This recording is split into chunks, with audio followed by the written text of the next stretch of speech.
রমজান শেষ হওয়ার আগে এই আমলটি যদি করেন তাহলে ইনশাআল্লাহ ঈদ আসার আগেই আপনি ধনী হয়ে যেতে পারেন। আপনার আমল যদি কবুল হয়, আপনি যদি পবিত্র হতে পারেন, তাহলে ইনশাআল্লাহ আপনার অভাবও জীবন থেকে দূর হয়ে যাবে। প্রিয় ভাই, আমি এতটুকুন বলবো যে কোনো জিনিস হাসিল করার জন্য মেহনত করতে হবে। বিনা মেহনতে তো জীবনে কখনো আপনাকে ভিক্ষাও মিলবে না। তো পরিশ্রম আপনাকে করতে হবে। পরিশ্রম ছাড়া কখনো সফলতা আসে না। আপনি মনে করছেন যে কাজ করলে খালি পরিশ্রম করা হয়? হ্যাঁ ভাই, আপনি যে তাহাজ্জুদ নামাজ পড়বেন, তাহাজ্জুদ নামাজ পড়তেও আপনাকে কষ্ট লাগবে। নিদকে আপনি ভেঙে আপনি কি করবেন? ঘুমকে ভেঙে আপনি নামাজ আদায় করছেন। তো তাহাজ্জুদ নামাজ নিয়মিত আপনি রমজানে পড়বেন। আর ওই সময়তে হাত উঠিয়ে আল্লাহর কাছে দোয়া করবেন। বলেন কেমন কথা? জি, আপনি ওই সময়তে হাত উঠিয়ে আল্লাহর কাছে দোয়া করবেন।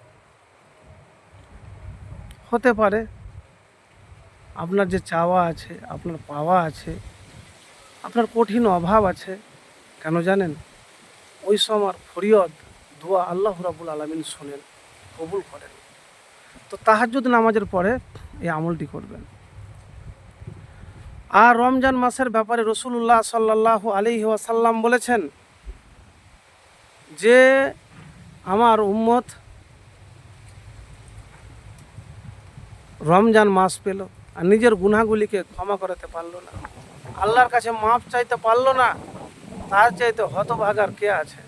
রমজান পেয়েও যদি আপনি রমজানের রোজা না রাখেন, আল্লাহর কাছে না চান, তওবা ইস্তেগফার না করেন, তো সবচাইতে হতভাগা বলা হয়েছে। প্রিয় ভাই, রমজান মাসে রোজা রেখে আল্লাহর কাছে ইস্তেগফার করুন। ইস্তেগফারের অনেক কথা শুনেছেন, আমি অত বলবো না, শুধু খালি আমি ট্রাস্টটা দিব, আপনারা এতটুকুন পড়বেন। কোন ইস্তেগফার করবেন? যে কোনো ইস্তেগফার, নবীজি সাল্লাল্লাহু আলাইহি সাল্লাম যে ইস্তেগফার করেছেন ওই ইস্তেগফার আপনি করবেন, ওই ইস্তেগফার করবেন নবীজি যে ইস্তেগফার করেছেন। তো প্রিয় ভাই, আমি আপনাকে এতটুকুন বলতে পারি যে আপনি একবার আমল করে দেখুন, ইনশাআল্লাহ আপনার অভাব দূর হয়ে যাবে। রোজা যখন ইফতার করবেন, রোজা ইফতার করার সময়তে আগে কিছুক্ষণ আগে উজু করে নেবেন। উজু করার পরে হাত দুটিকে উঠাবেন, হাত দুটিকে উঠিয়ে আল্লাহর কাছে দোয়া করবেন, আল্লাহ আমি খুব অভাবে আছি, কষ্টে আছি, তুমি আমার কষ্ট অভাবকে দূর করে দাও, তুমি যে আমার মালিক, তুমি যে আমার মাওলা। এইভাবে আল্লাহর কাছে আপনি দোয়া করবেন।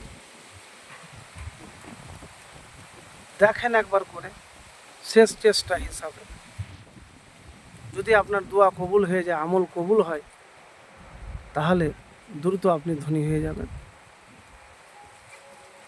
তো প্রিয় ভাই, একবার কবুল করেই দেখুন।